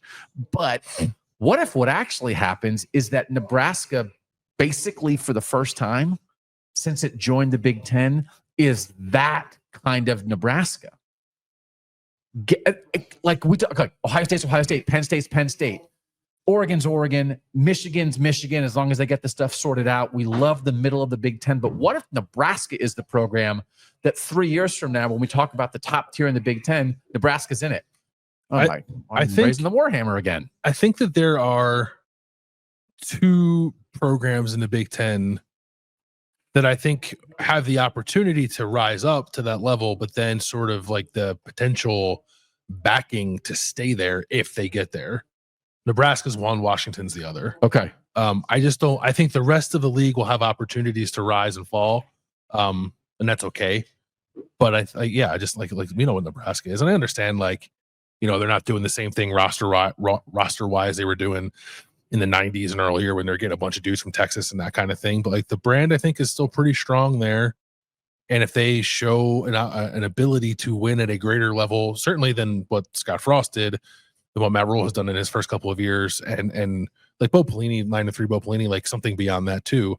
I do think there's something to it. Like the blue chip ratio that Bud Elliott does at Cover 3 came out late last week, I guess, or no, it was this week. And there's only a handful of northern teams there, but it got me thinking like, okay, like who might be able to rise into that territory? And I think the obvious answer is Nebraska. Yeah. They're not there yet, and it takes a couple of years to get there, but I think Nebraska has a shot if they can now take what they did last year, getting over that hump, having a winning season, getting back to the postseason, and now turn that 7 wins into 9 or 10 wins. It's very difficult, and it's very hard to do this in sports where sometimes you will have some people who really don't ever want you to anticipate something with a team that hasn't done it, particularly if it's a team that did it once upon a time and now has not done it in a long time. And then you're saying like, I think they're back. And then the thing is like, I'm never going to think they're back until they show me first. And it's like, well, then you're going to be behind. If you always wait in sports to be shown something first, then you're always behind. But we also understand that people, I think, can be very, on edge about the teams that are always overrated. And sometimes the blue blood traditional programs are those teams that are overrated. Go ahead and overrate Nebraska. Yeah, I'm going to overrate Nebraska. So like, again, I just went through and did the win-loss thing. And basically what I ended up doing is I ended up with sort of Nebraska kind of like owning what we think is like a pretty solid Big Ten middle, right? So like I have Nebraska 10-2 and 7-2 in the Big Ten. The losses being at home to Michigan in the 4th game of the season and at Penn State in the 2nd to last game of the season. But then I have them beating Minnesota and USC and Iowa, and we'll see if Michigan State, I don't think Michigan State is in that middle yet, but maybe it can rise to it. And it's like they play Northwestern, they'll beat Northwestern. They play Akron, Cincinnati, and Houston Christian in the non-conference. I think they win all 3 of those games. Cincinnati could be tricky in the opener on neutral field. Dylan Raiola will be trying to channel the spirit of Pat Mahomes in Kansas City. Yeah. I think they win that game. So I think it's a somewhat favorable schedule. Maybe I was like a little too quick to assign them a win at Minnesota and at Iowa. I probably was, but yeah, that's where I ended up 10-2. I got a watch along weekend for you. Okay. The Prodigal Son weekend. Okay. I was in play, the Prodigal Son play when I was in grade school. Really? Yeah. Were you the Prodigal Son? No, I was like one of his boys. Second to last week of the regular season. Bret Bielema and Illinois going to Wisconsin. Matt Rhule and Nebraska going to Penn State. Yeah. Bret Bielema, former coach of Wisconsin. Matt Rhule, former linebacker at Penn State. You down? I'm in. Yeah.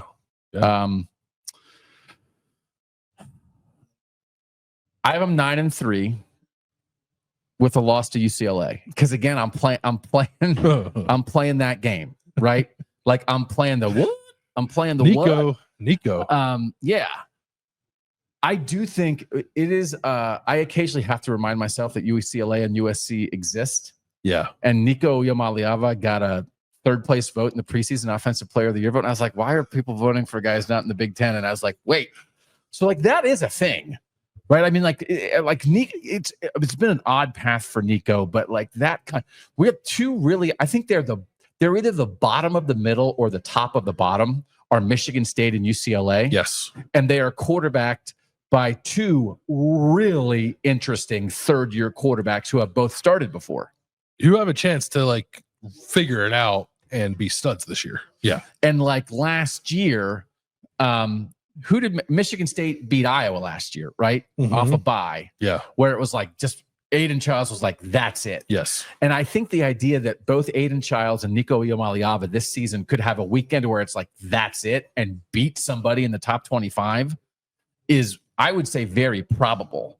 So then you start going through the schedule and be like, who's going to, and we're talking about, I think we're talking about like the 13th and 14th teams in the Big Ten. Yeah. I think when we're talking about those 2 teams, but that's how good I think the Big Ten is. That I don't think UCLA and Michigan State are bowl teams, but I think they could get somebody when you have talent like that. Sure. I mean, for the yeah, it's funny to think about. Like we had a conversation about quarterback strength in the Big Ten a couple of weeks ago. I don't even think we talked about Nico when we had that conversation, right? But the idea that like teams in the bottom of the Big Ten are quarterbacked by a guy who quarterbacked the team to the playoff last year, and a guy in Aiden Childs who has all the tools in the world to be something special, I think, in college football over the next 2 years. Kind of scary. Yeah. Like I don't know that teams of that ilk that you think might only win 4 or 5 games have quarterbacks that good typically. We are going to do at some point, I think one of the other shows from here from Vegas, we will talk about the bloodbath in the middle of the Big Ten and how this middle is really going to shake out. I have another candidate for the banger meter. The most important Northern college football games that swing the season. It's also week 4. Michigan at Nebraska. Yeah, that could be. So that's Michigan. Is that Michigan coming off of Oklahoma? No, I think Michigan. No, there's Central Michigan in between. Yeah. And so Nebraska is Cincinnati in Kansas City to open, Akron, Houston Christian, then home against Michigan. Michigan is New Mexico at Oklahoma, Central Michigan, then at Nebraska. So again, this is one of the, again, just like why Michigan has to go to Oklahoma and to Nebraska in September. Yep. Which is kind of crazy, but is that not a huge, right? I think, Michigan is, I think, perceived maybe a half step ahead of Nebraska, but not for people who think Nebraska's going 10-2. And I have Nebraska going 9-3. Like that's right. Both those teams then would be on the edge of the playoff race. No Sharon Moore that game. Oh, that's a good. Right. It's week 4. I think that was one of the 2 self-imposed. It was like a crappy game. Michigan wins all the games their coaches are suspended for. That is true. They're good That's at that. a good point. Yeah. No, that's a huge game. That'll have to be, because I think Michigan's going to lose to Oklahoma. That'll be like a spot for Michigan to sort of like reassert itself. And obviously, if Nebraska wins, it'd be huge. So again, like the couple of things that we've been talking about, like Dylan Raiola took some lumps as a true freshman last year, but there are guys in his class that people I think are more excited for who have played 1/50th the amount of college football snaps that Dylan Raiola has played. It's like, sorry that the true freshman played well at times, probably wore down, made mistakes, and the whole world saw it instead of those other guys making them in practice. So don't sleep on a Dylan Raiola leap.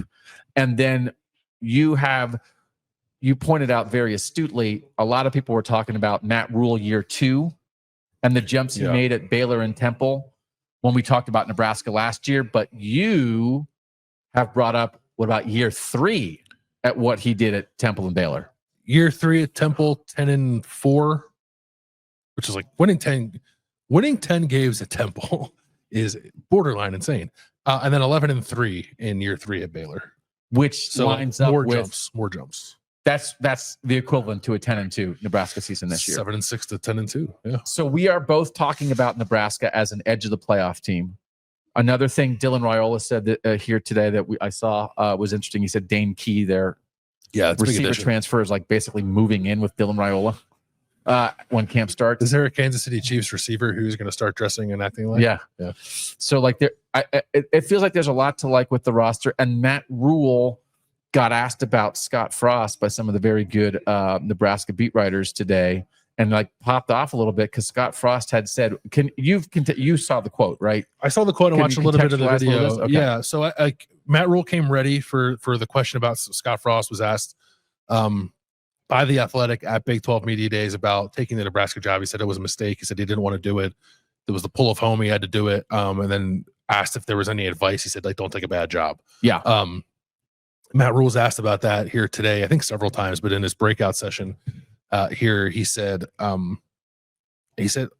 actually thought it was a pretty sort of like heartfelt answer, because he said, like, I can't imagine what it was like for Scott Frost to be the head coach here, for Nebraska to mean so much to him, and to not get it done, and maybe to not be 100% supported the way he needed to be to get it done.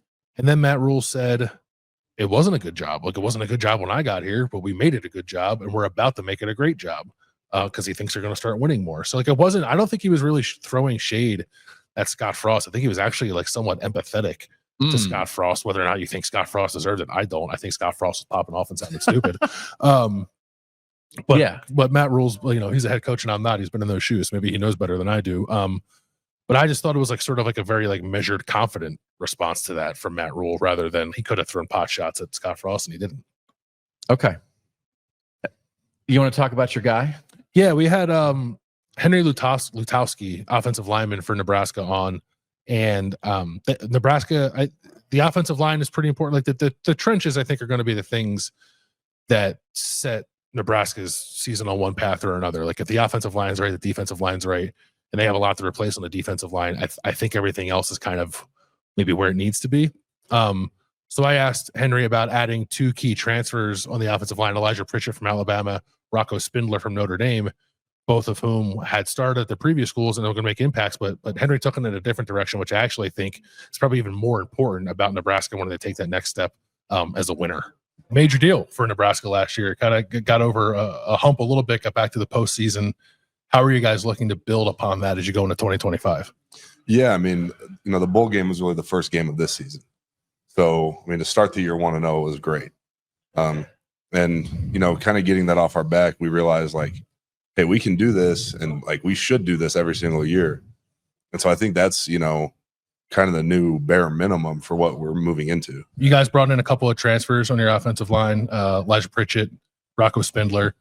How have those guys sort of integrated into what you've established on your offensive line, and what are you expecting, I guess, from that entire group this season? Mm-hmm. Yeah, they're both, really good guys. So there was no trouble at all to, get them on board with what we were doing. And having guys that come from such successful programs like Alabama and Notre Dame, their insight into things is so valuable, because like Rocco just came from where we're trying to go. Yeah. And, Elijah came from a program like Alabama. So just being able to have those guys around is always great. All right, thanks to Henry for that. We'll move on to Maryland now. What did you have the Maryland Terrapins doing this season? Not great, Bob. Pulled up. I have Maryland. Let me scroll down. Maryland 4-8 with 1 win in the Big Ten. Wow, that is incredibly disrespectful. You know what? I had them win a big one. I have them beating Washington. Oh, see, so you did it too. You did some crazy games too. Well, one of those West Coast teams coming east. Yeah, Washington's going to beat Ohio State and Oregon, but lose to Maryland. Yeah, like that's where we're on this. Yeah. I think Washington's going to beat Illinois. Yeah, I have them 3-9, 0-9. So anyway, it's just very difficult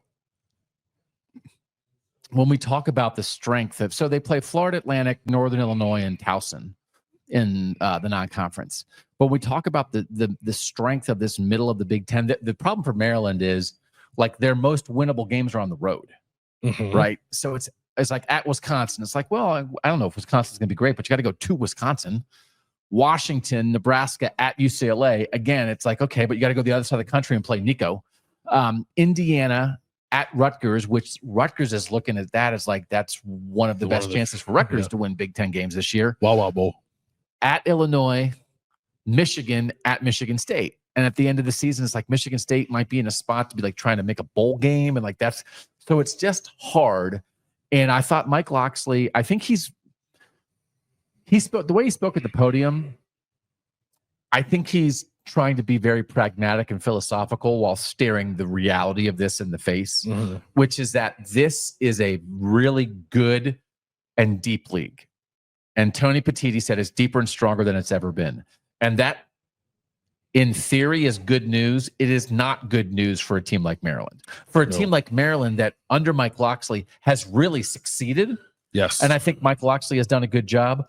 But one of the ways they succeeded is by being in the Big Ten East, not beating Michigan, not beating Ohio State, and not beating Penn State, but then being able to take everybody else, being able to take care of business. But also, like, then Indiana used to be one of those Big Ten East teams. Now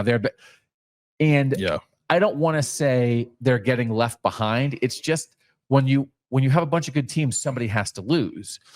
And I just went through the schedule, and it felt like Maryland feels like that program that has a chance to take it on the chin this year. And Mike Locksley said, a year ago, we didn't meet our standard. We didn't meet the expectations that we created for ourselves. And that's based on the way they had one. He said, we've won bowl games 3 of the last 4 seasons. Now, last year they didn't. Right. But like that's all that positive momentum before that. But I wonder, we have talked about when we did our breakdown, we did Cincinnati and Maryland. We said both those programs, their coaches are probably on the hot seat, which means if they don't win, they might lose their job. There is a new AD at Maryland. And I think when you look at Indiana and then we look at some of the other programs that we think are on the upswing, Washington, Nebraska, Illinois, And a new AD at Maryland may look at that and say, why aren't we that? And there might be very reasonable reasons why they're not, and they're recruiting really well in a lot of ways. I think they could be in a really tough spot this year, and I think Mike Locksley knows it. They could reasonably go into every season 3 years ago and say, well, we're going to win 5. We're going to play 3 bad non-conference games. We'll win those. We'll beat Indiana, and we'll beat Rutgers.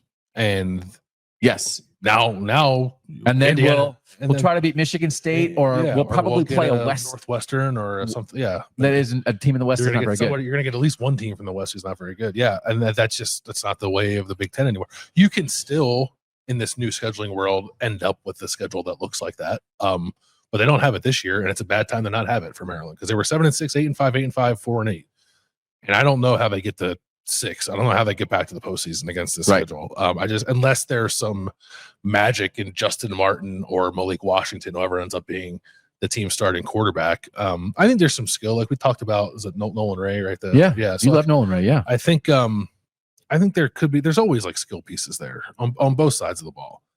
It's like, can the offensive line and defensive line be good enough? And like, is the quarterback there? And like, whatever you thought of Talia Tagovailoa, like he was good enough to get Maryland to 7 wins, 8 wins in the old Big Ten.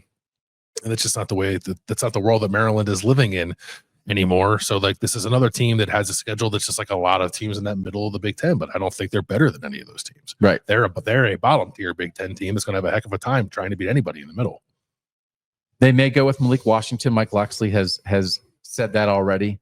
As a true freshman, maybe it won't be right away. They have Justin Martin, the transfer from UCLA, who played some games last year. It's a tough spot, because I think if Mike Locksley was like 1,000% locked in and sure of his job, I think maybe you take the lumps again this year, play the freshman, and hope that there's an upside at the other end of it.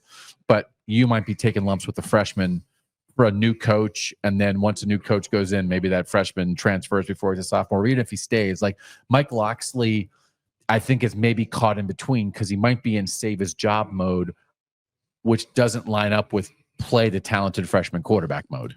Yeah, that's probably right. Although I could see a conversation where you play the freshman, you take your lumps, but there's enough promise with the freshman.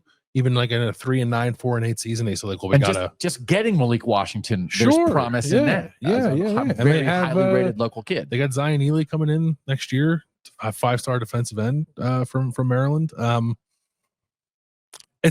in a tough spot. Like I sort of like don't envy the new AD with having to sort of assess this and make a decision on Mike Locksley's future. But hey, maybe Maryland surprises and gets to a bowl game, and then there's no decision to make. But if they're 4-8, they're going to have some hard conversations about which direction they're going. Mike Locksley also said, I'll tell you, a year ago, Coach Locks lost his locker room.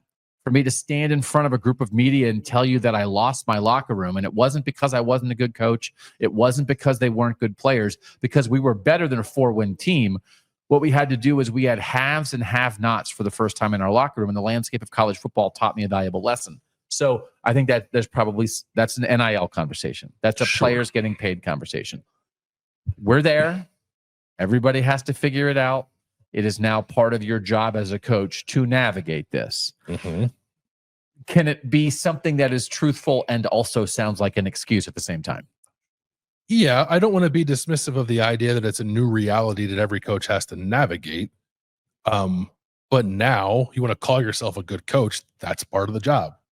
If you don't do that well, then you're probably not a good coach. Sorry, that's just like the way, that's the world you live in now.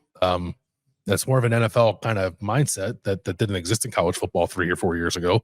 Right.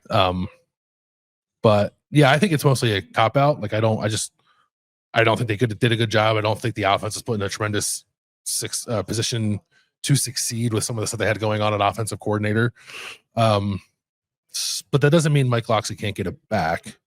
Right. But I put more of the onus on that going sideways on him than I do a locker room with some guys who are pocket watching. It's just hard because I think I thought Maryland would have a step back year last year. I thought it was a reasonable step back year, losing Tagovailoa and that kind of thing. They've had some really good skill guys over the years. They still had a great player in Ty Felton last year, and like they didn't get a lot out of it. They had 2 good receivers last year. They did 2 drafted receivers for the first time in like 20 years. Mm-hmm. So I don't think it's a hopeless program, but I think he's done a good job, but you might be on the edge of seeing just how it gets away and to the point where you just need a different voice. You can fall to the bottom quicker now than I like. It will not take a lot for people in important positions at Maryland. I think the program needs a spark. Yes. So that's what Mike Locksley is fighting against. Yeah. Okay. The last team we want to talk about today is the Rutgers Scarlet Knights, and you talked to the quarterback. I did. Yeah. Athan Kaliakmanis joined us. Swell guy. Very nice. First time talking to him. I am fascinated by shifting dynamics with Rutgers offense because it has been for so long defined by the running back. Yep. Isaiah Pacheco, then Kyle Monangai. Kyle Monangai is gone. He was a 7th round draft pick of the Chicago Bears, I think. And while we'll hear from Athan Kaliakmanis that he's confident in what they have stepping up at running back, is a team that will be driven by its receivers and its quarterback. And that is a new world for Rutgers. So that's part of what we talked about with Athan Kaliakmanis. Curt Cignetti, correct me if I'm wrong, he recruited you to Minnesota initially, right? And yes. now you're with him at Rutgers. What's that relationship like? And as you go into this year, like how can that personal relationship, I guess, help you guys put the offense in a better position this season? Yeah, it's incredible, our relationship. Yeah. He's known me for a very long time. We communicate though. And I think that's what makes our relationship so strong is that we communicate. And I tell him, things I see on film or whatever the case may be, or I ask him questions and he's giving me answers and he's helping me and he's constantly coaching me. And, just building on that for next year. Is this offense going to look any different this year? I just sort of look at, obviously you lose Kyle Monangai, he's a tremendous running back, and I know you have good backs to replace him, but Rutgers for a while, it was sort of, you had Isaiah Pacheco, then it went right into Kyle Monangai, and you sort of knew kind of who the offense was going to run through. And now I look at you guys, you have yourself back at quarterback, the receiver core looks really strong. Could this be an offense, do you think, is a little more passing oriented, maybe even a little more explosive this season?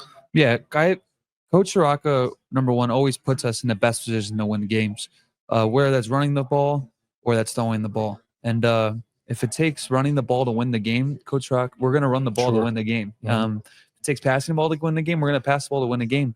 So it really depends on the game plan and what's going to happen. I don't think it's necessarily personnel wise because we got great backs. Yeah. And we got great wideouts, great tight ends, great O-line. It just depends on what we're seeing. Yeah. Your receiver core. So Ian Strong's back, KJ Duff's back. You bring in DT Sheffield from North Texas. Just looks like a really good group. The two guys coming back, Ian and KJ, what do they bring you guys? And then what does the addition of DT bring to the offense? Yeah. Well, I think KJ and Ian bring size. Yeah. They're really big, but they're also freaks. Like they're freak athletes. Same with DT. DT is super quick. He could really move. So, it's not just those three either. Sure. Like we got Ben Black, we got people in the wide receiver room that could really play, and everyone I feel like has gotten better, and they've worked really hard. And I can't say it enough. I'm just super excited for what's to come. All right, thanks to Athan Kaliakmanis for joining us here on KOTN. Rutgers, last year, their schedule gave them real opportunity. And I sat here at Big Ten Media Days and told Greg Schiano that I think I said you're going to go 7-2 in the Big Ten, and he hit me in the neck with a warhammer. And then they just had like devastating defensive injuries. Yes. And now the worm has turned, and this is the other side of it. And their schedule is crazy, Bill. Their schedule's nuts. I think there's a pathway maybe to bowl eligibility, which would be a heck of a season against this schedule. So they have winnable non-conference games: Ohio, Miami, Ohio, and Norfolk State. Then the Big Ten is Iowa. I mean, again, they're living with this middle of the pack. Iowa, it's a good football team. At Minnesota, that's a tough game. Bye week at Washington. Mm-hmm. Incredibly tough trip. Like last year, Washington was sorting itself out. Wasn't very good on the road. Washington came east. Missed a bunch of field goals, right? And Yes. Rutgers won that game, in a game I think that Jed Fish thought they should have won, but that was like a pretty big win for Rutgers against the team that had played the national championship game. I don't know how Rutgers goes to Washington and wins that game. So that's three tough Big Ten games. Then Oregon at home, tough. at Purdue, which again, you can feel like a crazy person, but like, I think if Purdue is going to win a Big Ten game this year, that's the most likely game. So, okay, that's a big game for both those programs, but like Purdue's going to be fired up for that. Then at Illinois, then home against Maryland, then a bye week, and then they end at Ohio State and Penn State. And how often does anyone play Ohio State and Penn State back to back? What a way to end it. Yeah. Welcome back to the Big Ten East. So that they play Ohio State, Penn State. I think last year they didn't play any of the three of Ohio State, Penn State, and Oregon, and now they play all of them. Three. Yes. In addition to playing Illinois and Washington. Yep. In addition to playing Iowa and Minnesota. Yeah. So you look at it, and really, it would be an upset. They have 7 Big Ten games where they have to upset somebody, and then they play at Purdue and home against Maryland. So I have Rutgers going 4-8, 1-8. I have them beating Maryland at home as their only Big Ten win. I have them 5-7, 2-7, which is all 3 non-conference games. Although I don't want to just gloss over Ohio, Miami, Ohio. No, those can be tricky. And I have them beating Purdue and beating Maryland. Okay, so I think I don't know, but then like where? So then somewhere else they've got Iowa at home, maybe.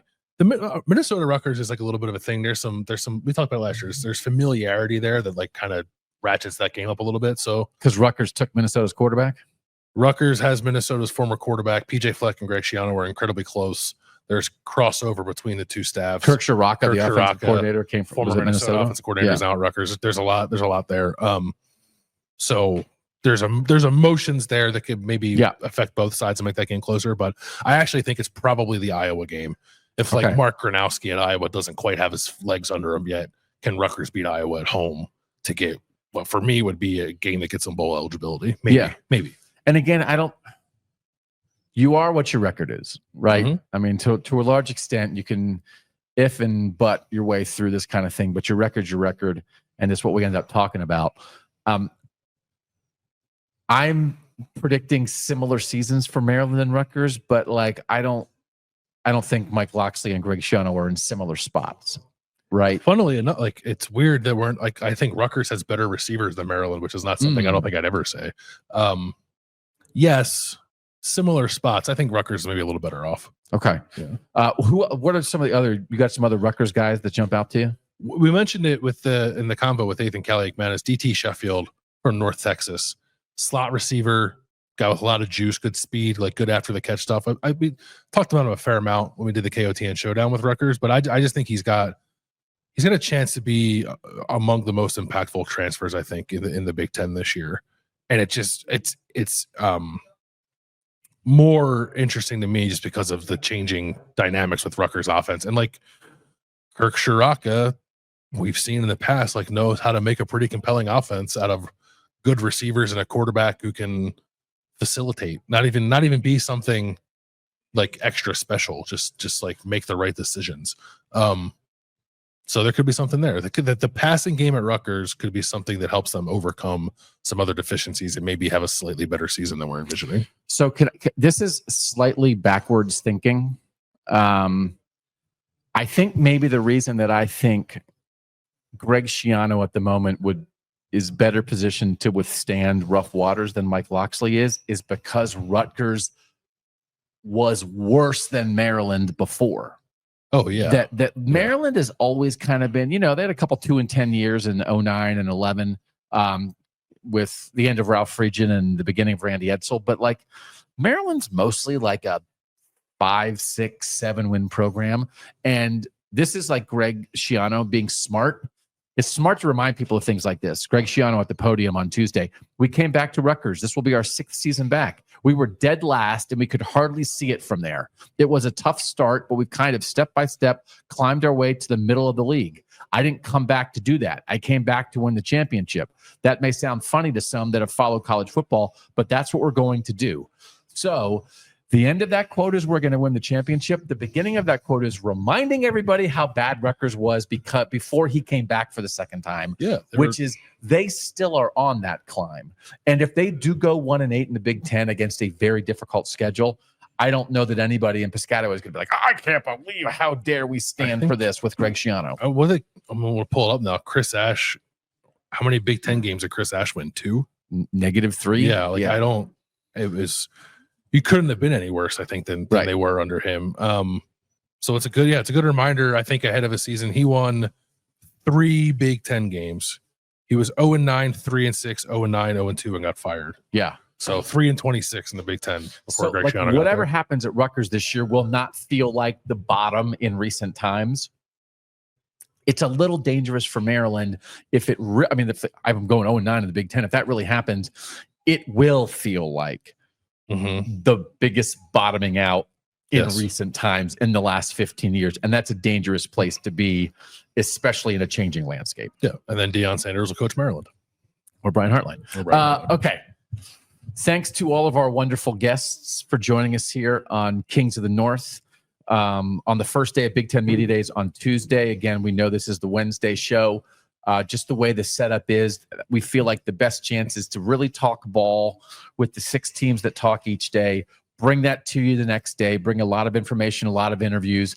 But on the day of, hopefully we did it Tuesday night. We kind of recapped the day briefly, a part of it.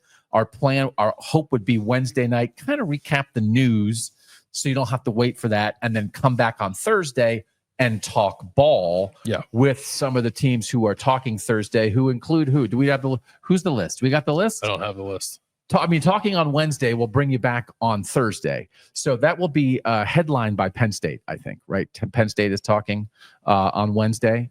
And so we will bring that to you. Wednesday, we have Minnesota, Northwestern, Wisconsin, Oregon, Washington, and Penn State. Okay. So so Oregon and Penn State and Washington are 3 super interesting teams. So and you love Minnesota.